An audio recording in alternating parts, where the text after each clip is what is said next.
गगन GS study point पर आप सभी का स्वागत है। हम लोग पढ़ रहे हैं दोस्तों भारत का भूगोल, जिसकी आज है 8वीं क्लास। और इस क्लास में हम लोग पढ़ेंगे भारतीय अपवाह तंत्र या इंडियन ड्रेनेज सिस्टम के बारे में। और भारतीय अपवाह तंत्र को दोस्तों हम लोग 3 पार्ट में कंप्लीट करेंगे, जिसमें आज हम लोग पढ़ेंगे पहला पार्ट, और इस पार्ट में हम लोग पढ़ेंगे सिंधु नदी तंत्र और ब्रह्मपुत्र नदी के बारे में।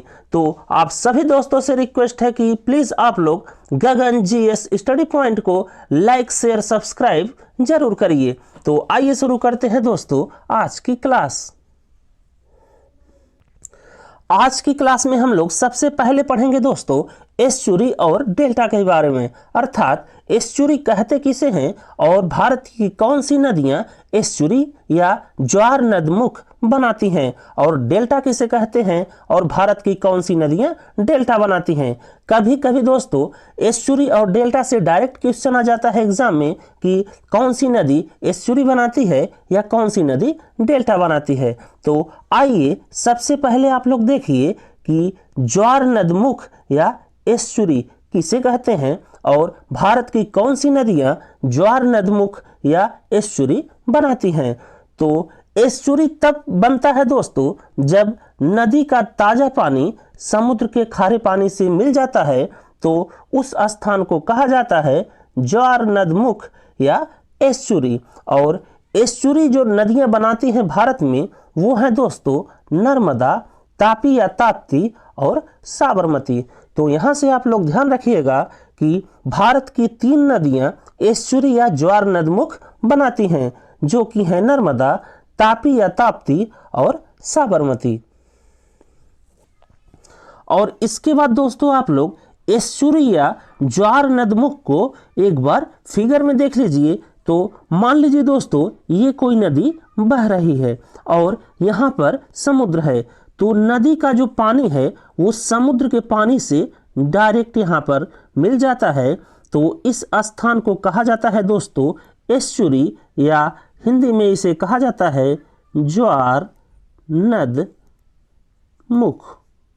तो यहाँ पर आप लोग ध्यान रखिएगा कि जब नदी का ताजा पानी समुद्र के खारे पानी से मिल जाता है तो उस स्थान को कहते हैं दोस्तों एस्चुरी या ज्वार नद मुख। और भारत की ऐसी 3 नदियां हैं जो एस्चुरी या ज्वार नदमुख बनाती हैं, और ये है दोस्तों नर्मदा, ताप्ती और साबरमती। तो यहां से दोस्तों आप लोग एस्चुरी या ज्वार नदमुख को ध्यान रखिएगा। तो एस्चुरी या ज्वार नद दोस्तों आप लोग समझ गए होंगे। इसके बाद आप लोग देखिए डेल्टा किसे कहते हैं और भारत की कौन सी नदियां डेल्टा का निर्माण करती हैं। तो डेल्टा में आप लोग सबसे पहले देखिए दोस्तों, जैसे मान लीजिए ये कोई हिमालय क्षेत्र हो गया जहां से नदियों का उद्गम स्थान होता है। तो नदियां जब यहाँ से निकलती हैं दोस्तों तो यहाँ पर ढलान बहुत तेज रहता है, और यहाँ पर जो नदियों के द्वारा कटाव किया जाता है वो बहुत ही ज़्यादा रहता है। और इसके बाद जैसे जैसे नदियाँ दोस्तों अपने उद्गम स्थान से दूर होती जाती हैं तो उनका जो कटाव होता है वो कम होता जाता है और नदियों की चौड़ाई बढ़ती जाती है। और जब नदियाँ अंत में किसी जल स्रोत या समुद्र से मिलती हैं तो अपने द्वारा जो अवसाद या सेडिमेंट से इकट्ठा किए रहती हैं दोस्तों, उसे अपने मुहाने पर इकट्ठा या डिपॉजिट कर देती हैं। और ये जो डिपोजिशन होता है दोस्तों ये लगभग त्रिभुजा आकार का होता है, और इसी को कहा जाता है डेल्टा। और इसके बाद दोस्तों जब नदियां अपने मुहाने पर डिपोजिशन या अवसाद इकट्ठा कर देती हैं तो वहां पर कई धाराओं में होते हुए समुद्र से मिलती हैं, जैसे आप लोग यहाँ पर देख सकते हैं। तो एस्चुरी वो होता है या ज्वार नदमुख जब नदियां सीधे सीधे समुद्र से मिल जाती हैं, अर्थात नदियों का जो ताज़ा पानी होता है वो समुद्र के खारा पानी से डायरेक्ट मिल जाता है। उस स्थान को कहा जाता है एस्चुरी या ज्वार नदमुख। और जब नदियां अपने मुहाने पर अवसाद इकट्ठा करके समुद्र से मिलती हैं तो उस अवसाद को कहा जाता है दोस्तों डेल्टा। और यहाँ पर नदियाँ अपने कई भागों में होते हुए समुद्र से मिलती हैं। तो जैसा कि हम लोग डेल्टा पढ़े दोस्तों कि नदियां जब अपने उद्गम स्थान से निकलती हैं और अंत में किसी समुद्र या जल स्रोत से मिलती हैं तो वे अपने मुहाने पर अपरदन के द्वारा अवसाद इकट्ठा कर देती हैं और ये अवसाद होता है दोस्तों त्रिभुजाकार, और इसी त्रिभुजाकार आकार को कहा जाता है डेल्टा। और भारत की बहुत सारी नदियां डेल्टा बनाती हैं, जिसमें है गंगा, ब्रह्मपुत्र, गोदावरी और कृष्णा। तो ये चीज़ आप लोग ध्यान रखिएगा कि भारत में डेल्टा बनाती है गंगा, ब्रह्मपुत्र, गोदावरी और कृष्णा, और भारत की सिर्फ 3 नदियां एस्चुरी या ज्वार नदमुख बनाती हैं, जो कि हैं नर्मदा, ताप्ती और साबरमती। इसके बाद देखिए दोस्तों इंडियन ड्रेनेज सिस्टम या भारतीय अपवाह तंत्र। तो भारतीय अपवाह तंत्र को दोस्तों 2 भागों में बांटा गया है, जिसमें जो पहला भाग है उसे कहा जाता है हिमालय नदी तंत्र, और हिमालय नदी तंत्र में आती हैं सिंधु नदी, गंगा नदी और ब्रह्मपुत्र नदियाँ। तो हिमालय नदी तंत्र में आती हैं सिंधु, गंगा और ब्रह्मपुत्र। इसके बाद आइए हम लोग भारत के मैप पर देख लेते हैं कि इन नदियों का लोकेशन या स्थान कहाँ पर है।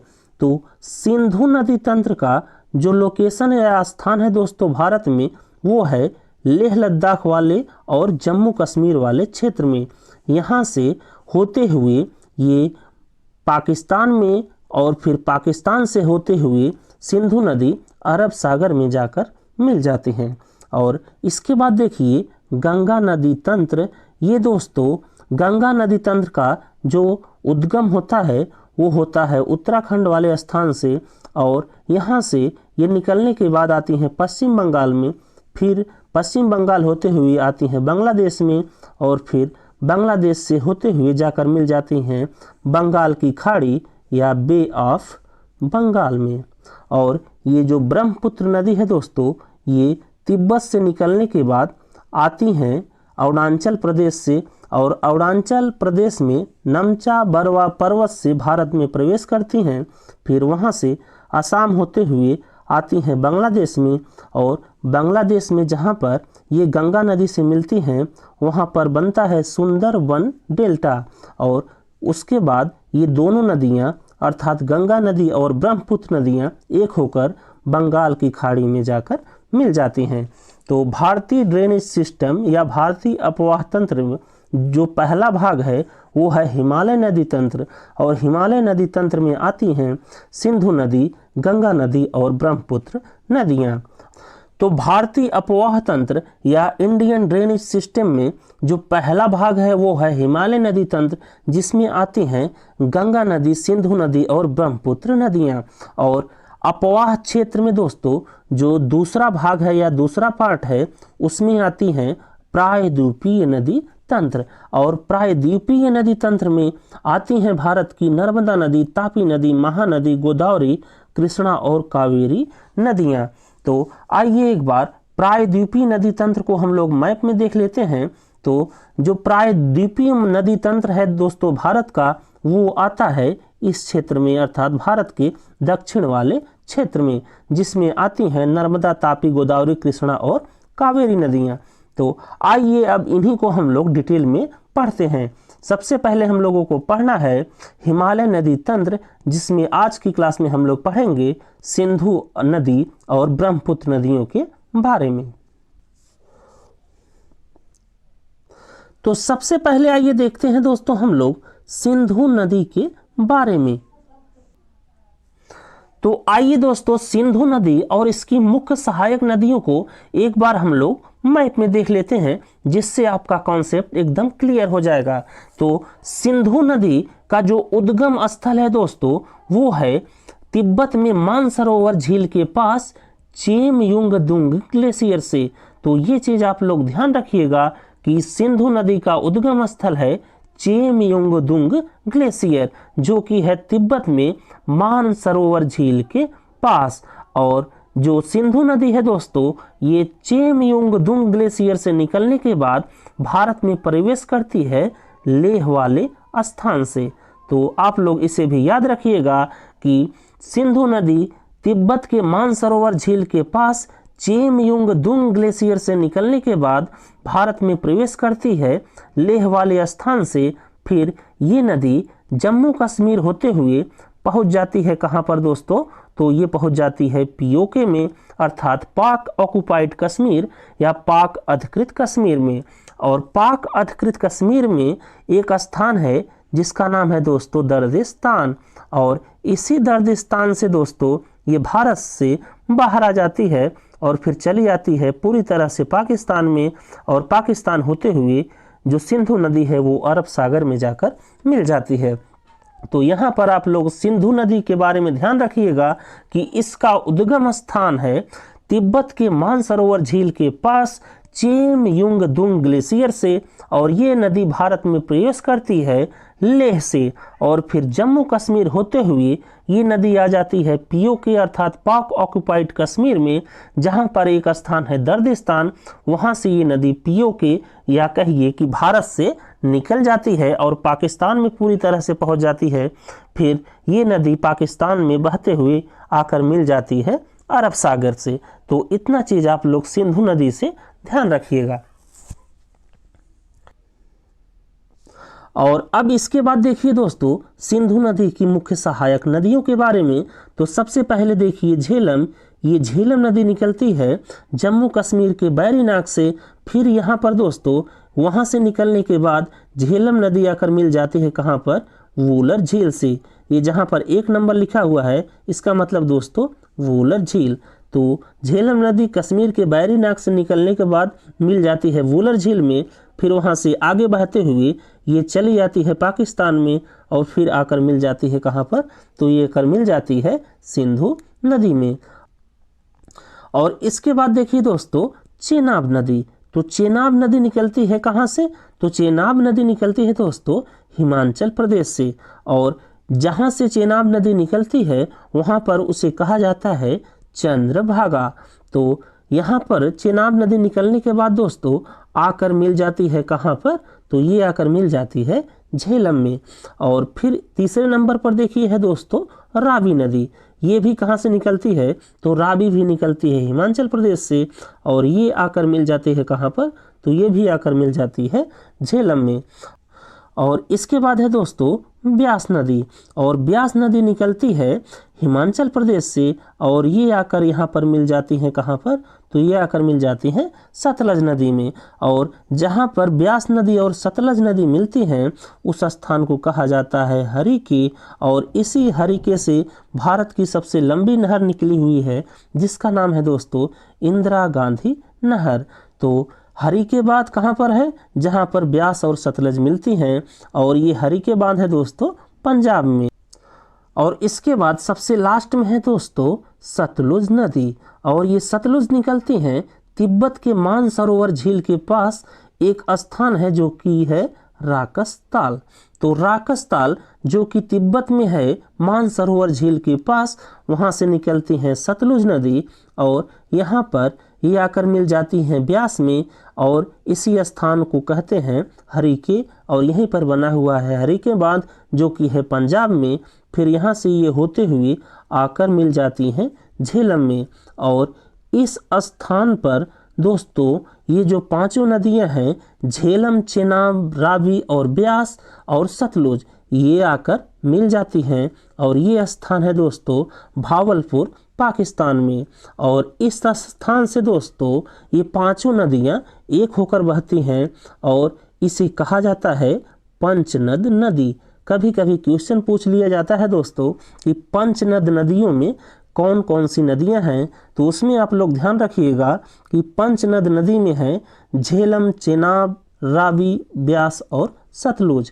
और यहाँ पर दोस्तों जब ये भावलपुर पाकिस्तान में मिल जाती हैं 5 नदियाँ एक हो जाती हैं, और जिसे कहा जाता है पंचनद नदी, वहाँ से दोस्तों ये 45 किलोमीटर बहने के बाद मिलती हैं कहाँ पर? तो ये मिलती हैं सिंधु नदी में, और फिर सिंधु नदी में सब एक होकर अरब सागर में जाकर मिल जाती हैं। तो आशा करते हैं दोस्तों आपको ये फिगर समझ आया होगा। और इसके बाद देखिए दोस्तों आप लोग कि सिंधु नदी की जो लंबाई है वो है 2880 किलोमीटर और सिंधु नदी का जो अपवाह क्षेत्र है वो चीन, पाकिस्तान और भारत 3 देशों में फैला हुआ है। तो ये चीज़ आप लोग ध्यान रखिएगा कि सिंधु नदी की लंबाई है 2880 किलोमीटर और इसका जो अपवाह क्षेत्र है वो 3 देशों में फैला हुआ है जो कि चीन, पाकिस्तान और भारत हैं। और सिंधु नदी का जो उद्गम स्थल है दोस्तों वो है तिब्बत के मानसरोवर झील के पास चेमयुंगदुंग ग्लेशियर से। तो ये बहुत इंपॉर्टेंट है दोस्तों, इसे आप लोग ध्यान रखिएगा कि सिंधु नदी का जो उद्गम स्थल है वो है तिब्बत के मानसरोवर झील के पास चेमयुंगदुंग ग्लेशियर से, जैसा कि हम लोग मैप में देख चुके हैं। तो सिंधु नदी की लंबाई है 2880 किलोमीटर और सिंधु नदी 3 देशों में होकर बहती है जो कि हैं चीन, पाकिस्तान और भारत। और सिंधु नदी का उद्गम स्थल है तिब्बत के मानसरोवर झील के पास चेमयुंगदुंग ग्लेशियर से। और इसके बाद देखिए दोस्तों, सिंधु नदी की सहायक नदियां या ट्रिब्यूटरी ऑफ सिंधु रिवर। तो सबसे पहले देखिए दाईं ओर की सहायक नदियां या right hand tributary of Sindhu river. तो दाईं ओर की जो सहायक नदियां हैं सिंधु नदी की, उसमें आप लोग ध्यान रखिएगा कि वो हैं काबुल नदी, कुर्रम नदी और श्योक नदी। तो आप लोग यहाँ पर ध्यान रखिएगा कि सिंधु नदी की जो दाईं ओर की सहायक नदियां हैं वो हैं काबुल, कुर्रम और श्योक नदी। और इसके बाद आप लोग सिंधु नदी की बाईं ओर की सहायक नदियां ध्यान रखिएगा और इसमें हैं झेलम, चेनाब, रावी, ब्यास और सतलुज। इसी क्रम में दोस्तों आप लोग ध्यान रखिएगा क्योंकि कभी एग्जाम में पूछ लिया जाता है कि जो सिंधु नदी की सहायक नदियां हैं बाईं ओर की उनका क्रम क्या है। तो आप लोग ये क्रम ध्यान रखिएगा, इसको आगे पीछे मत करिएगा। और इसमें है झेलम, चेनाब, रावी, ब्यास और सतलुज। और बाईं ओर की कुछ और ट्रिब्यूटरी हैं या सहायक नदियां हैं दोस्तों सिंधु नदी की, वो हैं जसगर, गिलगिट और स्यांग।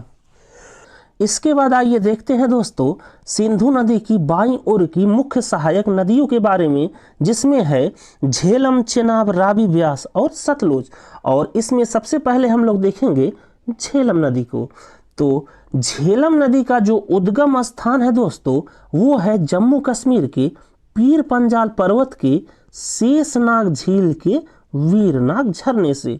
तो ये चीज़ आप लोग ध्यान रखिएगा कि झेलम नदी जो कि है सिंधु की मुख्य सहायक नदी, ये निकलती है दोस्तों जम्मू कश्मीर के पीर पंजाल पर्वत के शेषनाग झील के वीरनाग झरने से। तो इतना चीज़ आप लोग यहाँ से ध्यान रखिएगा। और झेलम की एक सहायक नदी है दोस्तों या ट्रिब्यूटरी है किशन गंगा नदी। और इस किशन गंगा को कहा जाता है दोस्तों नीलम। और ये नीलम कहाँ कहा जाता है, तो ये कहा जाता है दोस्तों पाकिस्तान में। ये भी आप लोग ध्यान रखिएगा। और झेलम नदी के किनारे बसा हुआ शहर है दोस्तों श्रीनगर। और ये झेलम नदी जो है दोस्तों ये 170 किलोमीटर भारत और पाकिस्तान सीमा का निर्माण करती है। और इस झेलम नदी पर बांधा गया है दोस्तों उरी बांध। और झेलम के बाद देखिए दोस्तों चेनाब नदी। और चेनाब नदी का उद्गम स्थान है दोस्तों हिमाचल प्रदेश के लाहौल जिले के बाड़ा लचा दर्रे से। और हिमाचल प्रदेश में चेनाब को कहा जाता है चंद्र भागा। तो ये चीज़ आप लोग ध्यान रखिएगा कि चेनाब नदी निकली है या चेनाब नदी का उद्गम स्थल है हिमाचल प्रदेश के लाहौल जिले के बाड़ा लचा दर्रे से। और चेनाब नदी को हिमाचल प्रदेश में कहा जाता है चंद्र भागा। और सिंधु नदी की जो सबसे बड़ी सहायक नदी है दोस्तों उसमें इसका नाम है। तो सिंधु नदी की सबसे बड़ी सहायक नदी है चेनाब जो कि निकली हुई है हिमाचल प्रदेश के लाहौल जिले के बाड़ा लाचा दर्रे से। और हिमाचल प्रदेश में चेनाब को कहा जाता है चंद्र भागा। और दुलहस्ती डैम या दुलहस्ती बांध जो कि बना गया है दोस्तों जम्मू कश्मीर में, वो इसी चेनाब नदी पर है। इतना चीज़ आप लोग यहाँ से ध्यान रखिएगा। और इसके बाद देखिए दोस्तों रावी नदी। और रावी नदी का उद्गम स्थान भी है दोस्तों हिमाचल प्रदेश का कांगड़ा जिला, और कांगड़े जिले में है रोहतांग दर्रा। तो ये चीज़ आप लोग ध्यान रखिएगा कि रावी नदी निकली है हिमाचल प्रदेश के कांगड़ा जिले के रोहतांग दर्रे से। और ये जो रावी नदी है दोस्तों, ये पांचों नदियों में सबसे छोटी है, अर्थात जो सिंधु की बाईं ओर की सहायक नदियां हैं जिसमें है झेलम, चेनाब, रावी, ब्यास और सतलुज, उसमें सबसे छोटी सहायक नदी है सिंधु की, वो है दोस्तों रावी नदी। और रावी नदी कहाँ से निकली है? तो और रावी नदी निकली है हिमाचल प्रदेश के कांगड़ा जिले के रोहतांग दर्रे से। इसके बाद देखिए दोस्तों ब्यास नदी, और ब्यास नदी भी निकली है हिमाचल प्रदेश के कांगड़ा जिले के रोहतांग दर्रे के ब्यास कुंड से। और ये ब्यास नदी दोस्तों पूर्ण रूप से भारत में बहने वाली नदी हैं, जितनी भी सिंधु नदी की सहायक नदियां हैं उनमें। तो ये चीज़ आप लोग ध्यान रखिएगा कि ब्यास नदी हिमाचल प्रदेश के कांगड़ा जिले के रोहतांग दर्रे के ब्यास कुंड से निकली हुई है। और ये नदी सिंधु की जितनी भी सहायक नदियां हैं उनमें भारत में बहने वाली एकमात्र नदी है, जो कि है ब्यास नदी। इसके बाद आप लोग देखिए दोस्तों सतलज या सतलुज नदी, और ये सतलज नदी निकली है दोस्तों तिब्बत के मानसरोवर झरने के पास एक स्थान है राकस ताल से।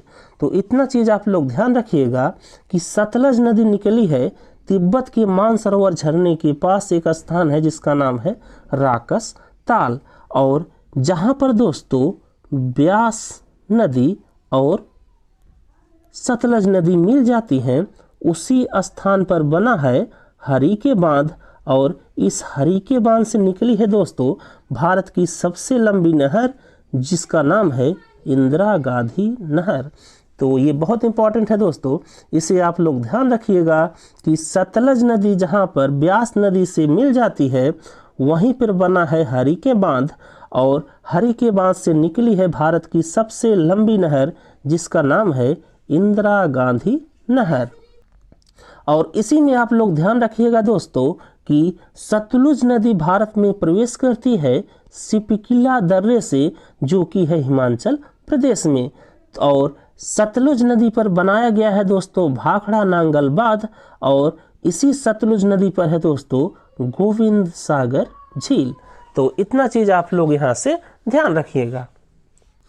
इसके बाद आप लोग ध्यान रखिएगा दोस्तों सिंधु जल समझौता, जो कि हुआ था 1960 में, और ये हुआ था इंडिया और पाकिस्तान के बीच में। तो ये चीज़ आप लोग ध्यान रखिएगा कि सिंधु जल समझौता हुआ था 1960 में भारत और पाकिस्तान के बीच में, और इस समझौते के आधार पर दोस्तों भारत का अधिकार होगा ब्यास, रावी और सतलुज नदी पर, और पाकिस्तान का अधिकार होगा सिंधु, चेनाब और झेलम नदी पर। तो यहाँ पर आप लोग ध्यान रखिएगा कि सिंधु जल समझौता 1960 में हुआ भारत और पाकिस्तान के बीच में, जिसमें भारत के हिस्से में जो नदियाँ आई उनमें थी ब्यास, रावी और सतलज, और पाकिस्तान के हिस्से में जो नदियाँ आई वो थी दोस्तों सिंधु, चेनाब और झेलम। इसके बाद देखिए दोस्तों ब्रह्मपुत्र नदी तंत्र, और ब्रह्मपुत्र नदी की लंबाई है दोस्तों 2900 किलोमीटर। ये चीज़ आप लोग ध्यान रखिएगा। तो सबसे पहले आइए दोस्तों एक बार हम लोग ब्रह्मपुत्र नदी को मैप में समझ लेते हैं। तो ब्रह्मपुत्र नदी का जो उद्गम स्थान है दोस्तों वो है तिब्बत के मानसरोवर झील के पास। तो ये चीज़ आप लोग ध्यान रखिएगा कि ब्रह्मपुत्र नदी का जो उद्गम स्थान है वो है तिब्बत के मानसरोवर झील के पास से, और तिब्बत में ब्रह्मपुत्र नदी को कहा जाता है सांगपो। तो ये चीज़ आप लोग याद रखिएगा कि ब्रह्मपुत्र नदी का उद्गम स्थान है तिब्बत के मानसरोवर झील के पास से, और तिब्बत में ब्रह्मपुत्र नदी को कहा जाता है सांगपो। इसके बाद ब्रह्मपुत्र नदी बहते हुए आती है दोस्तों, और फिर आती है ये अरुणाचल प्रदेश में, और अरुणाचल प्रदेश के नामचा बरवा पर्वत से ये भारत में प्रवेश करती है। और प्रवेश करने के बाद दोस्तों ब्रह्मपुत्र नदी को अरुणाचल प्रदेश में कहा जाता है दिहांग। और फिर दोस्तों आगे बढ़ने के बाद इसकी जो दो मुख्य सहायक नदियां हैं जिनका नाम है दिबांग और लोहित, ये नदियां जब आकर ब्रह्मपुत्र से मिल जाती हैं या कहिए कि दिहांग से मिल जाती हैं, उसके बाद मिलने के बाद इसका नाम दिया गया दोस्तों ब्रह्मपुत्र। फिर ये आती है दोस्तों असम में, जहाँ पर है माजुली आइलैंड या माजुली द्वीप, जो कि वर्ल्ड का सबसे बड़ा द्वीप है जो कि किसी नदी पर बना हुआ है। तो ये भी चीज़ आप लोग ध्यान रखिएगा। और असम के बाद दोस्तों ये नदी आती है बांग्लादेश में, और बांग्लादेश में इस नदी को कहा जाता है जमुना। और इसके बाद एक तीस्ता नदी है दोस्तों, ये सिक्किम असम होते हुए आकर मिलती है कहाँ से, जमुना या ब्रह्मपुत्र से बांग्लादेश में। फिर जब तीस्ता मिल जाती है दोस्तों, उसके बाद गंगा नदी जिसे बांग्लादेश में पद्मा कहा जाता है, ये आकर मिलती है जमुना या ब्रह्मपुत्र से।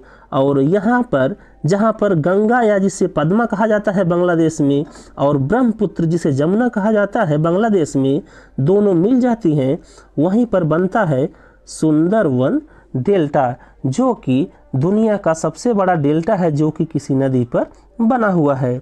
और इसके बाद ये नदियाँ दोस्तों आकर गिर जाती हैं या मिल जाती हैं बे ऑफ बंगाल या बंगाल की खाड़ी में। तो इतना चीज़ आप लोग यहाँ से ध्यान रखिएगा।